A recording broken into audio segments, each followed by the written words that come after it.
아, 교수님 그 바이러스가 이제 무서운 게 그 전염력 때문인 것 같은데 이게 어떤 사람은 확진자랑 1분만 같이 있어도 걸리고 어떤 분들은 그냥 무증상으로 넘어가는 경우도 있잖아요. 그럼 이제 도대체 얼마나 많은 양의 바이러스가 우리 몸에 들어와야 이 코로나 바이러스 19에 걸리는 건지 궁금합니다. 실제로 얼마 정도 양이 필요한지는 몰라요. 왜냐하면 사람을 대상으로 해서 실험을 못 하잖아요. 네네. 예, 그래서 이제 우리 가축 바이러스는 사실 동물 가지고 실험을 할 수 있으니까 대충은 아는데 일단은 그 어느 정도 바이러스는 있어야 돼요. 왜 그러냐면 사람이 이렇게 바이러스를 뭐 예를 들면 한두 개 입자 정도 네. 이렇게 들어왔다 하더라도 네. 그냥 가만히 있는 게 아니잖아요. 네. 면역 세포들이 가만히 놔두질 않아요. 그런데 이제 어느 정도 양이 돼 가지고 면역 세포가 감당하지 못할 정도 수준 그 이상이면 여기서 이제 딱 또아리를 틀죠. 정착을 하죠, 바이러스가. 그때부터 문제가 될 수 있고요. 네. 그 뭐 경증 환자라든가 이런 분들은 상대적으로 이제 제압을 빨리 하는 거잖아요. 그런 게 가볍게 앓고 지나는 거고, 네네. 이제 그렇지 않고 여기서 이제 1차 방어선에서 무너지면 심하게 갈 수 있어요. 그래서 이제 아까 뭐 잠깐 뭐 서초도 뭐 걸리고 뭐 네네. 어떤 분들은 그냥 안 걸리고 뭐 그 네네. 이야기 했잖아요. 그 면역력 차이도 있다는 있어요. 두 번째는 뭐냐면 네. 그 접촉의 강도예요. 접촉의 강도. 네, 1분이 중요한 게 아니고 네. 얼마나 친밀하게 접촉을 했느냐가 그거를 좌우를 해요. 저 우문현답이시네요, 진짜. 네. 네. 네, 이 비말은 사실 공기 감염보다는 전염성이 좀 덜하다고 알려져 있는데요. 그런데 지금 코로나19의 가장 큰 특징이 전염력이 엄청 강하다이잖아요. 네. 왜 이렇게 전염력이 강할까요? 이것도 의문일까요? 아니요, 이거 네. 상당히 좋은 질문인 네. 거예요. 네. 전염력이 강하잖아요. 네. 강한 이유는 비밀은 어디냐면 바이러스가 어디서 자랐느냐에 따라 있는 거예요. 이쪽 콧구멍하고 네. 이 상부호흡기라고 그러죠. 이쪽 네. 윗부분에 있잖아요. 이쪽에서 많이 증식을 해요. 그 어젠가 아마 기사에서 봤는데 네. 콧구멍 이 면봉으로 이렇게 채취를 하잖아요. 분비물을. 네. 조사해 보니까 감염자에서 바이러스가 얼마나 나오냐면 1억 2천만 건. 세상에. 많죠. 네. 기관지 이렇게 입을 해서 네. 해보니까 2억 개 정도 나온다 그래요. 바이러스가 엄청나죠. 이 바이러스가 이쪽 앞부분에 여기서 네. 엄청나게 자라니까 쉽게 말하면 배출도 쉽게 될 거 아니에요. 기침을 네. 한다든가 이렇게 하면은 쉽게 배출이 되니까 그리고 이제 걸리는 사람도 들어오자마자 바로 입구잖아요. 바로 걸리는 거죠. 그러니까 전염이 잘 되는 거예요. 저 지금 약간 소름 돋았어요. 감기가 네. 오히려 호흡기 질환이 이게 전염이 잘 되는 이유가 그러한 그 메커니즘에 있어요. 그렇군요. 저 지금 신지연 아나운서님 바이러스로 보이기 시작했어요. 바이러스로 보이기 시작하면 안 되는데. 네, 여기 계신 두 분께 혹시 영화 좋아하시냐고 질문 드리고 싶은데 영화 좋아하세요, 교수님? 뭐 자주 봅니다. 우리 네. 경호님은 어때요? 저도 영화 좋아합니다. 네. 네. 사실 전염병을 주제로 한 영화가 요즘 굉장히 또 떠오르고 있죠. 혹시 생각나는 거 좀 있으신가요, 교수님? 저는 이제 이 전염병을 네. 주제로 하는 영화이면 가능하면 봐요. 아. 그래서 이제 어떠한 구도로 네. 어떤 행태로 이렇게 전개가 되는지를 유심히 네. 보거든요. 가장 그 인상 깊었던 영화는 컨테이전이에요. 컨테이전. 네. 저도 이제 바이러스 강연을 하면 네. 컨테이전의 일부 부분을 이렇게 조금 발췌해가지고 그 영상을 보여주는 걸 많이 하는데 실제로 보면 상당히 디테일이 강해요. 그러니까 바이러스 학자로 봤을 때는 네. 뭐 일반인들은 그냥 지나갈 수 있는데 한 1, 2초라도 그걸 다시 그 슬로우로 이렇게 보면 네. 엄청난 과학이 거기 숨어 있어요. 그중 네. 조금만 저희에게 조금 네. 소개해 주시면 좋을 것 같아요. 아, 그럴까요? 여기 교수님께서 네. 바이러스를 연구하는 학자로서 좀 네. 다른 관점으로 보실 것 같아서 네. 어떤 점이 컨테이전에서 그렇게 달랐을까? 그 저희는 일반 영화하고는 일반인이니까. 틀린 게 뭐냐면 네. 거기에는 그런 게 나와요. 이제 바이러스를 일단은 찾아내서 네. 분석하는 작업이 들어가요. 그러면 그 유전자 촉부를 아까 분석한다고 그랬잖아요. 네. 그 작업이 들어가 있어요. 깜짝 놀랐어요. 두 번째는 뭐냐면 이 바이러스가 어떻게 출현하는가 하는 건데요. 이게 이제 양돈장에 그 박쥐가 날아와요. 날아와서 일단 과일을 먹고 떨어뜨려요. 그리고 그 돼지가 이제 걸리겠죠. 근데 하필 그 유명한 요리사 홍콩의 요리사가 그 돼지를 딱 찍어가지고 가져가요. 그래서 이제 그 역할을 하는 게 기네스 네. 펠트로가 나오잖아요. 네. 이분은 또 그 레스토랑에서 만찬하면서 그 요리사가 워낙 유명하니까 아우 그 좀 기념 촬영 찍자 해가지고 같이 찍어요. 그러면 압수도 해요. 와. 그래서 전 세계에 퍼지거든요. 네. 근데 그 과정을 보면 어떠냐면 처음에 그 대지를 통해서 이렇게 출현하는 이 부분은 그 말레이시아에서 니파 바이러스라고 있어요. 그 바이러스가 출현하는 그 모델을 땄어요. 그 다음에 이제 그 기네스 펠트로가 이제 비행기를 타고 이렇게 하면서 퍼트려 나가잖아요. 네. 그거는 사스를 모델을 땄어요. 그러니까 두 개를 짬뽕해서 만든 거예요. 사실 지금과도 굉장히 유사한 그런 유사하죠. 모습이 묘사가 돼 있네요. 그 캐치프레이즈가 참 와닿아요. 아무것도 만지지 마라. 딱 이것이 이게 딱 맞는 편이잖아요. 네, 사실 요즘 구수고 압수도 있다니까. 못하니까. 맞아요. 네. 맞아요. 그렇구나. 아 저도 개인적으로 좀비 영화 되게 좋아하거든요, 교수님. 네. 그래서 막 진짜 저는 실제로 제일 좋아하는 영화가 그 나는 전설이다라고 네. 그 윌 스미스가 나온 영화인데 네. 그것도 이제 좀비를 소재로 한 영화고 그 주인공이 바이러스 학자예요. 네. 그래서 이제 저는 이제 저도 약간 이런 저희가 면역학을 공부했었어가지고 이런 네. 쪽에 관심이 오. 많은데 네.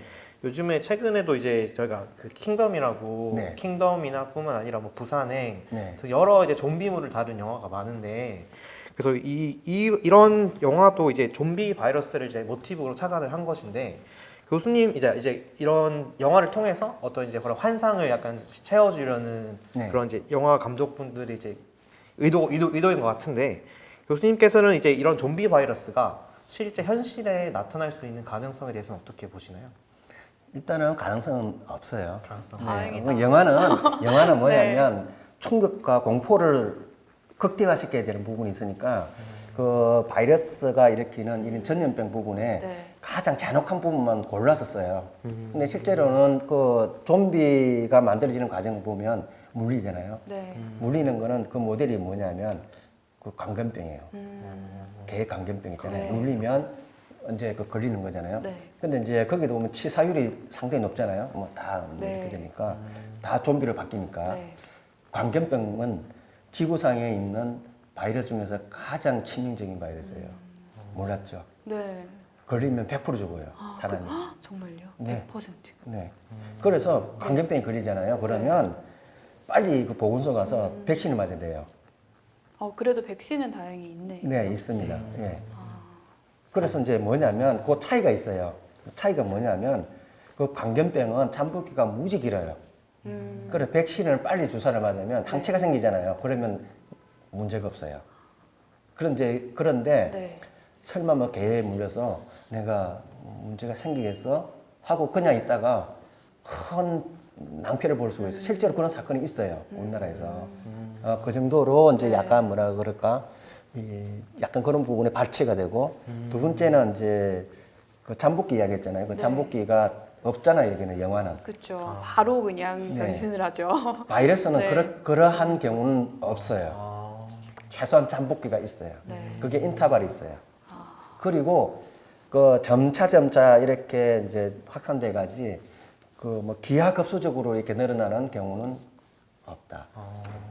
그거는 이제 뭘 이야기하냐면 전염률이거든요. 네. 전염률하고 치사율하고는 대개가 그 같이 가지는 않아요. 약간 반비례하는. 반비례 성격일 때요. 왜냐하면은 전염력이 강하면 네. 이렇게 쭉 퍼져나갈 수 있는데 네. 문제는 치사율이 강하면은 일단은 걸린 사람은 네. 아프잖아요. 심하게 아프잖아요. 네. 돌아다닐 수가 없어요. 그리고 이제 그게 눈에 보이잖아요. 다른 사람들 네. 보기에도. 그럼 피하게 돼요. 안 아프면 상관이 없는데 뻔히 보이는데 누가 근처 가서 이렇게 안 하거든요. 네. 그래서 그런 부분도 있고 그다음 치사율이 워낙 세다 보면 방역 당국에서 엄청나게 강하게 통제를 하죠. 네. 그래서 자연적으로 사회적 거리두기가 만들어져요. 그래서 퍼져나가지는 못해요. 네. 그러니까 좀비 같은 그런 전염력이라든가 치사율이라든가 양립하는 이런 경우를 가진 경우는 없다. 다행입니다. 네. 저는 영화를 보면서 네. 이게 왠지 네. 지금 현실과 겹쳐서 언젠가는 이런 바이러스가 나오지 않을까 네. 하면서 지금 더 행복하게 살아야지 뭐 이런 생각을 했는데 네. 네, 행복하게 오래오래 예. 좀비 없이 살 좀비 수 없이. 있을 것 같습니다. 좀비는 실제적으로 존재할 수가 없어요. 네. 왜냐하면 살아 움직이는 시체잖아요. 네. 근데 바이러스는 이야기했잖아요. 죽어 있는 세포에서는 자랄 수가 없어요. 그렇죠. 그 전제 조건 자체가 네. 성립이 될 수가 없어요. 네. 어디까지나 영화일 뿐이죠. 영화일 뿐이죠. 교수님 혹시 만약에 이제 교수님께서 네. 이 영화에 만약에 조력자로 주인공 조력자로 출연하신다면 네. 어떤 조언을 하실 것 같으세요? 어디 좀비 이런 경우. 네네네. 아직 부산행에 과학자로 출연하셨다. 어렵죠. 왜냐면 그럼 좀비 바이러스의 약점을 찾아야 되잖아요. 네. 약점이 뭘까? 그 고민해야 되죠. 이제 그게 이제 예를 들면 뭐 영화마다 약간 좀 다르게 나오는데 네네. 어떤 상황에서는 좀 빛을 좀 두려워하는 네. 이런 형태도 있고 어떤 경우는 보면 킹덤인가? 네. 그 부분은 또, 이렇게 또 물을 또 싫어하더라고요. 네. 상황에 따라 틀릴 것 같아요. 킹덤 같이 이렇게 물을 싫어하면 네. 나 같으면 그렇게 할 것 같아요. 어떻게요? 섬 같은 데 있잖아요. 네네. 거기에다 다리를 놓고 유인을 해서 아, 다 몰아 넣은 다음에 다리를 폭파시키는 거예요. 좋은 방법이네요. 좋은 방법이네요. 자, 뭐 실제로 좀비 바이러스야 뭐 나오겠냐마는 사실 현실에서 이런 위험한 신종 바이러스가 출현할 가능성은 좀 있을 것 같은데요. 그 가능성은 얼마나 될까요? 좀비 같은 경우는 네. 사실상은 나타날 수 없다고 보여지고 일단 이제 그 치사율이 높은 바이러스는 언제든지 출현할 수가 있어요. 네. 우리가 이 부분을 좀 경계를 하고 대비를 네. 해야 될 것 같다는 생각이 드네요. 네. 교수님 이게 궁금한 게 천연두 같은 경우는 이제 백신이 개발돼서 이제 어느 정도 네. 정복을 했잖아요. 근데 이제 저희가 과학 기술이 점점 더 나아지고 있음에도 불구하고 이제 바이러스가 너무 독해져가지고 네. 진짜 적절하게 대응을 못 하고 있는데 혹시 그 바이러스가 더 독해지는 원인이 따로 있을까요? 일단은 이제 독해지는 바이러스의 특징은 신종 바이러스죠.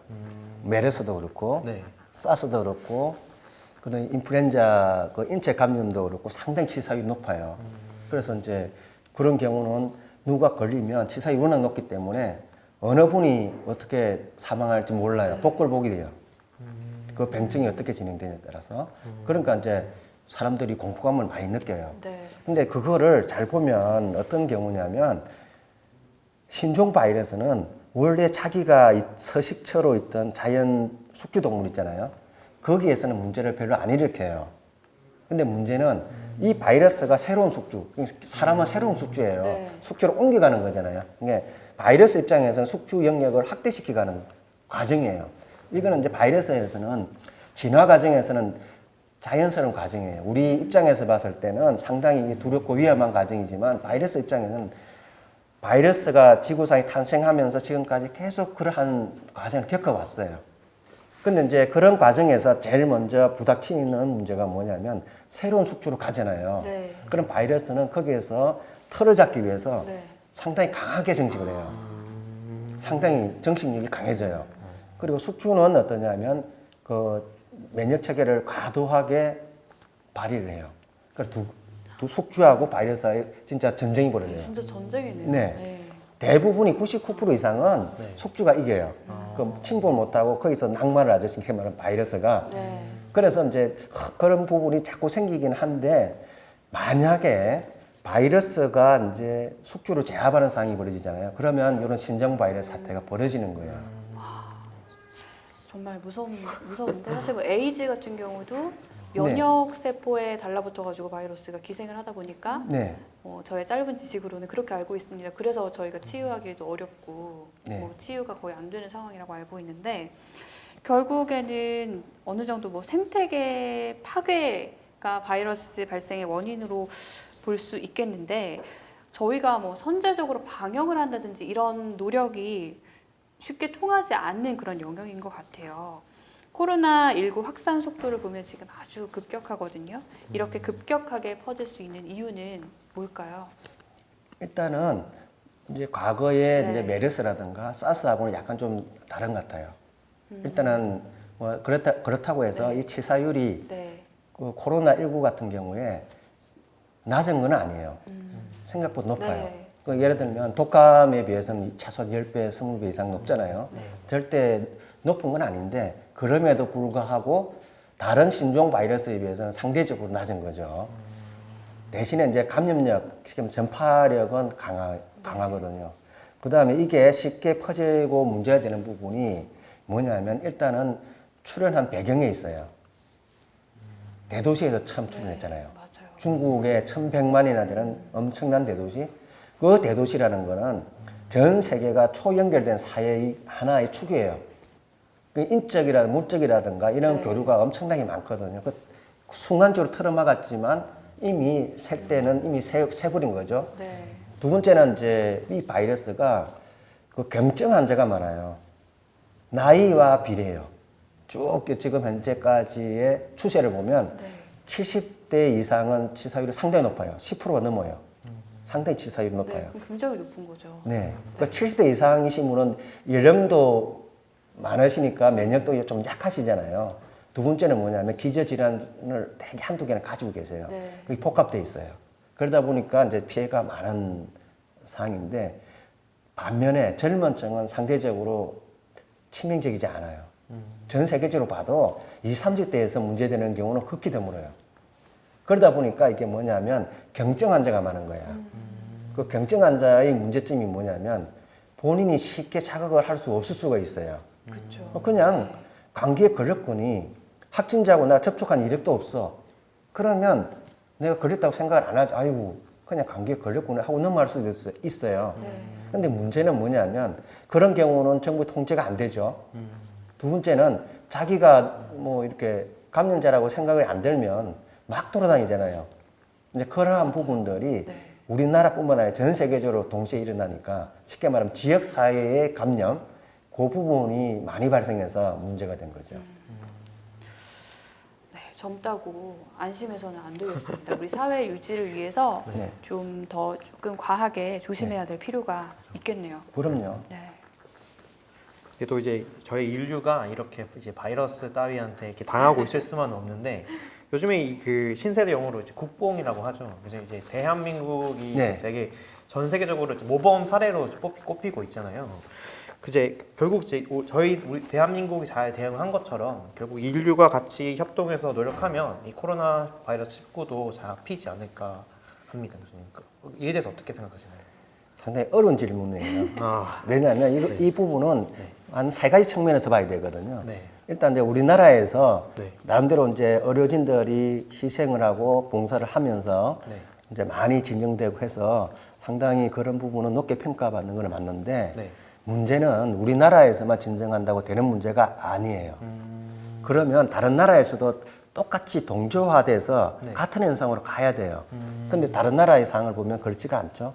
그렇다고 해서 네. 우리나라가 세국 정책을 할 수는 없잖아요. 이게 뭐 한두 달이지 몇 년 이렇게 계속 세국 정책을 하다 보면 우리가 굶어 죽게 생겼는데요. 그죠. 이제 그런 부분에 이제 문제, 네. 그 문제가 사실은 큰 문제가 될 거. 앞으로도 뭐 우리가 뭐 한두 달은 이렇게 할 수는 있지만 계속 뭐 1년 내내 이렇게 할 수 있냐 못 하거든요. 그러면 그 방향을 어떻게 잡아야 되느냐는 게 이제 큰 화두가 될 거예요. 그게 이제 우리나라뿐만 아니라 다른 나라도 마찬가지예요. 네. 두 번째는 뭐냐면 이 바이러스가 창궐하게 되는 이 사회적 여건이에요. 일단 이제 최근에 이제 우리나라의 사회는 우리나라뿐만 아니라 인류의 사회는 대도시화가 되었잖아요. 네. 네. 근데 많은 인구가 도시에 몰려 살아요. 이게 바이러스 입장에 봤을 때는 몰려 사는 거는 상당히 자기들한테는 유리해요. 전염시킬 수 있으니까. 네. 네. 두 번째는 뭐냐면 인적, 물적 교류가 다 연결돼 있어요. 이게 어느 하나를 차단할 수가 없어요. 이제 그러한 부분들하고 전염력하고 이게 합쳐지면 네. 그 건절하는 자체가 상당히 어려워요. 그래서 제가 우려하는 부분은 바로 그런 점이에요.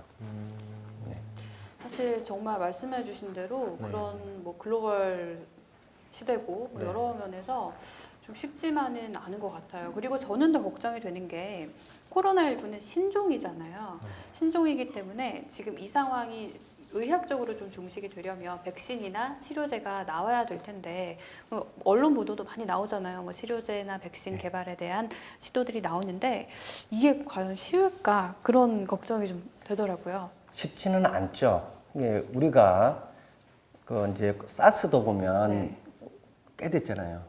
그때도 언론에서 백신을 개발하니 많이 막 나오고 그랬거든요. 네, 백신 개발돼 있어요? 안 돼 있죠. 코로나 바이러스인데 네. 안 돼 있어요.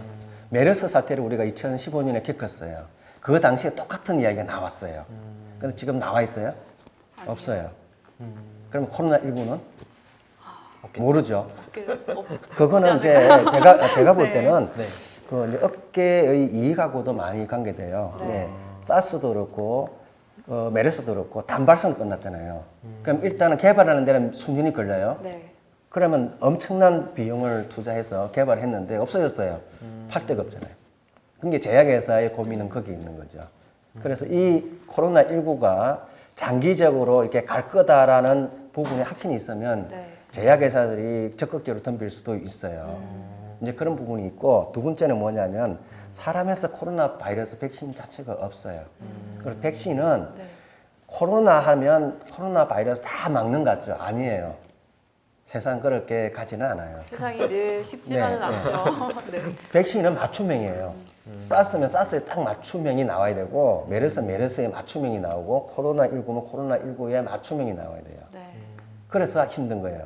그리고 더 힘든 거는 RNA 바이러스라서 그래요. 변이가 심하게 일어나요. 그 변이가 심하게 일어나는 바이러스가 보면 네. 어떤 바이러스이냐면 우리가 에이즈 있잖아요. 네. 에이즈 백신 없잖아요. 없죠. 그게 80년대에 출현했는데도 아직까지 없어요. 왜 없냐면 바이러스가 워낙 변이를 잘하니까 만들면 이미 바뀌고. 예. 무용지물이에요. 벌써 변이가 돼 있으니까. 그래서 만들기가 어려워요. 그 다음에 변이가 잘 되는 게 인플루엔자거든요. 우리가 이제 계절 독감해가지고 매년 주사를 맞아요. 네. 그건 똑같은 바이러스라고 우리가 생각할 것 같지만 아니에요. 매년 바뀌어요. 아 그럼 그 독감 안에 들어가는 백신이 바이러스 다 종류가 달라지나요? 매년 바뀌어요. 아. 그걸 가끔씩 보면 네. 그 이제 그 다음 해에 유행할 거를 예측을 해가지고 백신 균주를 이렇게 선정해서 사는데 가끔씩 이게 못 맞출 때가 있어요. 그러면 문제가 많이 돼요. 그렇겠네요. 안 아프려고 맞았는데 독감 네. 백신이 무용지물이 될 수도 있어요. 있네요. 그런 경우 있었어요. 홍콩에서 그 계절 독감으로 네. 인해서 작년이죠. 많은 사망자가 생기고 해서 네. 문제가 된 적이 있죠. 그리고 이제 코로나도 보면 변이가 잘 되는 바이러스예요. 네. 그래서 만드는 것 자체는 어떻게 할 수는 있겠지만 그게 효용성을 가지냐는 부분은 지켜봐야 되는 거죠. 저희가 위험성에 대해서 알아보려고 했는데 정말 뭐 이게 쉽게 볼 문제만은 아닌 것 같습니다. 네.